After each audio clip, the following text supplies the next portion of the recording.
வணக்கத்துடன் பெப்பரன் சால் தமிழ் சொந்தங்களே, நான் உங்கள் இன்பா. இது எங்களுடைய பெப்பரன் சால்ட் என்கின்ற வலையொலி அல்ல. இது நாங்கள் புதிதாக தொடங்கி இருக்கக்கூடிய பெப்பரன் சால்ட் நியூஸ் என்கின்ற வலையொலி. அப்படி என்றால் பெப்பரன் சால்ட் என்னவாயிற்று என்று கேட்பீர்கள். பெப்பரன் சால்ட்டுக்கு கிடைத்து கொண்டிருந்த விளம்பரங்கள் நிறுத்தப்பட்டு விட்டது. எனவே அதை தொடர்வது என்பது ஒரு பெரிய சிக்கலாகவே இருந்து கொண்டு இருக்கிறது. எனவே தான் இந்த வலையொலியை நாங்கள் தொடங்கி இருக்கிறோம். அந்த வலையொலியிலும் எனக்கு நேரம் கிடைக்கும் பொழுது அதிலும் காணொலிகளை நான் வெளியிட்டு கொண்டுதான் இருக்கின்றேன். இன்றைய அரசியல் களத்தில் பல விடயங்கள் பரபரப்பாக பேசப்பட்டு கொண்டுதான் இருக்கின்றன. அதுவும் குறிப்பாக இலங்கை அரசியல் களத்தில் புலம்பெயர்ந்த தமிழர்கள் அரசியல் சார்ந்த பல விடயங்களை தெரிந்து கொள்வதற்கு அவர்கள் தங்கள் சார்ந்து, தங்கள் மொழி சார்ந்து, தங்கள் இனம் சார்ந்து பேசக்கூடிய தமிழர் தாயக செய்திகளை அவர்கள் தேடிக்கொண்டிருக்கிறார்கள். அதனை முதன்மைப்படுத்தி பயணிக்கக்கூடிய களத்தில் நாம் இருக்கிறோம் என்பதே நமக்கு பெருமை. இந்த சூழலில் எங்களுடைய வலையொலிக்கு புதிதாக வரக்கூடிய தோழர்கள் யாராவது இருந்தீர்கள் என்றால் இந்த வலையொலியை பாருங்கள். நீங்கள் இந்த வலையொலியில் நாங்கள் பேசுகின்ற கருத்துக்களை நீங்கள் பாருங்கள். அவைகள் உங்கள் மனங்களை கண்டிப்பாக தீண்டும் சீண்டும் என்ற நம்பிக்கை எனக்கு இருக்கிறது. எனவே நீங்கள் பகிர்ந்தளிங்கள். அதுபோல உங்களுடைய நண்பர்களுக்கும் எங்களுடைய வலையொலியை குறித்து சொல்லுங்கள். இப்படி ஒருவர் தமிழ் சார்ந்த விடயத்தை குறித்து பேசிக்கொண்டிருக்கிறார், நாம் அதை பகிர்ந்தளிப்போம் என்ற ஒரு எண்ணத்தை அவர்கள் மனதிலே உருவாக்குங்கள். கண்டிப்பாக அது எங்களுடைய வளர்ச்சிக்கு களம் அமைக்கும். இலங்கை அரசியல் களத்தில் அர்ஜுனா வைத்தியநாதன், ராமநாதன் அர்ஜுனா அவர்கள், இந்த ராமநாதன் அர்ஜுனா அவர்களை மையப்படுத்தி பல செய்திகளை நான் பல காணொளிகளில் தொடர்ச்சியாகவே எடுத்து வைத்து கொண்டிருக்கிறேன். ஒரு கட்டத்தில் பார்த்தீர்கள் என்றால் வைத்தியர் அர்ஜுனா அவர்களுடைய புராணத்தை பாடக்கூடிய ஒரு மனிதனாக நான் இருக்கிறானா என்கின்ற எண்ணத்தை உங்கள் மனதில் கூட அது உருவாக்கி இருக்கலாம். ஆனால் தினமும் ஏதாவது ஒரு செய்தியை வைத்தியர் அர்ஜுனா அவர்கள் இந்த சமூகத்திற்கு தந்து கொண்டிருக்கிறார். அது எதிர்மறை கருத்தாக இருக்கலாம் அல்லது நேர்மறை கருத்தாக இருக்கலாம். எதுவாக இருந்தாலும் வைத்தியர் அர்ஜுனா தினமும் ஒரு செய்தியை தரக்கூடிய மனிதராக இருக்கிறார்.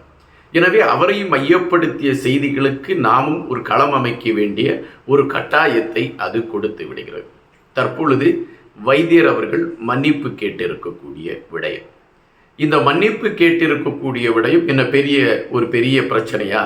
எதற்காக வைத்தியர் மன்னிப்பு கேட்க வேண்டும் என்கின்ற கேள்விகள் எல்லாம் எழும்பத் தொடங்குகின்றன. ஆனால் வைத்தியர் மன்னிப்பு கேட்டதின் பின்னணியில் அவருக்கு பல நெருக்கடிகள் இருந்தது என்பதை நாம் புரிய வேண்டியதாக இருக்கின்றது. நாடாளுமன்றத்தில் முதலாக வைத்தியர் காலடி எடுத்து வைக்கிறார். அப்படி காலடி எடுத்து வைக்கின்ற பொழுது அங்கு ஒரு நடைமுறை இருக்கிறது. எந்த இருக்கையிலும் நாடாளுமன்ற உறுப்பினர்கள் போய் அமரலாம் என்று. வைத்தியர் புதியவராக இருக்கக்கூடிய காரணத்தினால் அவர் கிடைத்த இருக்கையில் போய் அமர்கிறார் என்று அவருடைய கருத்தில் சொல்லப்படுகின்றது. ஆனால் வேறு சிலர் அவர் ஒரு விளம்பரத்தை தேடினார் என்று குறிப்பிடுகிறார்கள். நாம் கூட அப்படித்தான் ஒரு காணொலியிலும் குறிப்பிட்டிருந்தோம். ஆனால் வைத்தியர் ஒரு இருக்கையில் போர் அமர்கிறார். அந்த இருக்கை எதிர்க்கட்சி தலைவர் அமரக்கூடிய ஒரு இருக்கை. எனவே வைத்தியரை அந்த காவலாளி போய் சொல்கிறார், இந்த இருக்கையிலே அமரக்கூடாது, இது எதிர்க்கட்சி தலைவர் அமரக்கூடிய இருக்கை என்று குறிப்பிடுகின்றார். உடனடியாக வைத்தியருக்கும் அவருக்கும் சில வார்த்தைகள் பேசப்படுகின்றன. வைத்தியர் அந்த இருக்கையில் இருந்து எழுப்பி வேறொரு இருக்கையில் அமர்ந்து விடுகிறார். இது நாடாளுமன்றத்திற்குள் நடந்த ஒரு சராசரி விடயம் என்றுதான் நாம் எடுக்க வேண்டும்.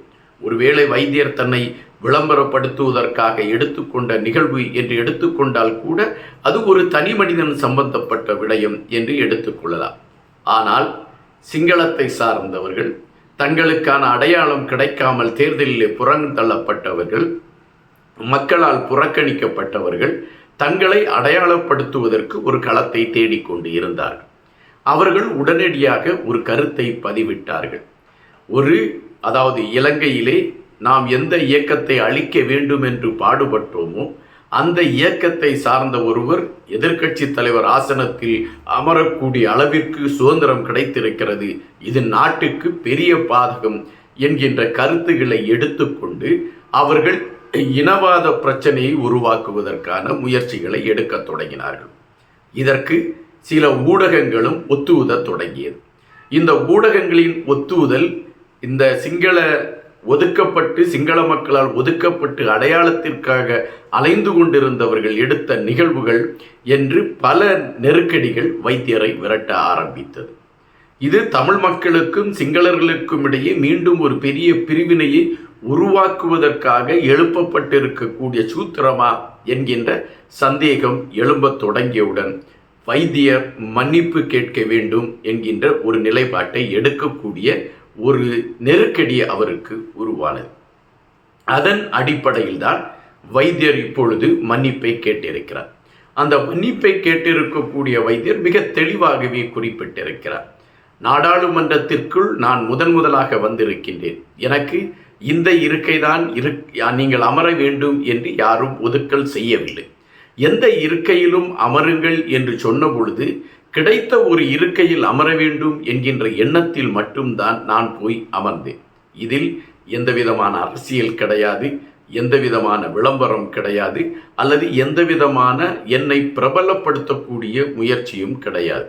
ஆனால் நான் இருந்த இருக்கையிலிருந்து என்னை எழும்பச் சொன்னார்கள். அப்பொழுது நான் அவர்களோடு ஏன் என்று கேள்வியை கேட்டேன். அதற்கு அவர்கள் விளக்கம் சொன்னார்கள். இல்லை, இப்பொழுது எந்த இருக்கையிலும் இருக்கலாமே என்று சொல்லி இருக்கிறார்களே என்று சொன்னேன். இல்லை, அது முடியாது என்றார்கள். உடனடியாக நான் அந்த இருக்கையில் இருந்து எழும்பி வேறு இருக்கைக்கு சென்று விட்டேன். ஆனால் இப்பொழுது சிங்களத்தை மையப்படுத்தி கொண்டு பயணிக்கின்ற ஒரு சிலர், ஒரு இயக்கத்தை சார்ந்த ஒருவர் இந்த இருக்கையில் அமர்ந்து விட்டார் என்று வேறு விதமான ஒரு கருத்தாக்கத்தை கொண்டு வந்து என்னுடைய நாடாளுமன்ற உறுப்பினர் பதவியை பறிப்பதற்கான முயற்சிகளை எடுக்க தொடங்கி இருக்கிறார்கள். எனவே இதை நான் நீட்டித்து கொண்டு செல்ல விரும்பவில்லை. நடந்த உண்மையை மட்டுமே நான் சொல்லி இருக்கிறேன்.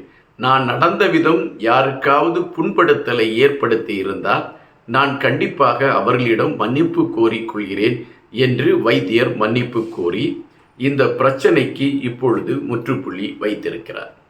இது வைத்தியர் எடுத்திருக்கக்கூடிய ஒரு அரசியல் ராஜதந்திர நகர்வு என்று எடுத்துக்கொண்டால் கூட வைத்தியரை வீழ்த்திவிட வேண்டும் என்பதில் சிங்கள கட்சிகள் எடுத்திருக்க முனைப்பை விட தமிழ் கட்சிகள் அதிதீவிரமான முனைப்பை எடுத்துக்கொண்டு பயணிக்கிறது என்பதையும் நாம் இங்கு பதிவு செய்ய வேண்டியதாக இருக்கிறது. நான் நிறைய காணொளிகளை பேசுகின்ற பொழுது இந்த விடயத்தை குறித்து மிக தெளிவாகவே பேசியிருக்கின்றேன். வைத்தியருக்கு பெரும் நெருக்கடியை கொடுப்பதற்கான முயற்சிகளை தமிழ் கட்சிகள் தான் எடுத்துக்கொண்டு இருக்கிறது என்று பலர் சிரித்திருக்கிறார்கள், பலர் என்னை விமர்சித்திருக்கிறார்கள். ஆனால் இப்பொழுது அனைவருமே புரிய தொடங்கி இருக்கின்றார்கள். அந்த ஒரு நெருக்கடி வைத்தியருக்கு இன்னும் இருக்கத்தான் செய்கிறது. வைத்தியர் இப்பொழுது ஆரம்பித்திருக்கிறது தொடக்கம்தான். ஓட்டத்தில் அவர் தொடக்க நிலையில்தான் அவர் இருந்து கொண்டு இருக்கின்றார். இனி அவர் தொடர்வதற்கான களங்கள் பல இருக்கின்றது. அந்த நெருக்கடிகளை எல்லாம் வைத்தியர் எப்படி தாண்டி வரப்போகிறார்? இதுதான் இன்றைய பிரதான கேள்வியாக இருக்கிறது. நன்றியுடன் இன்பா.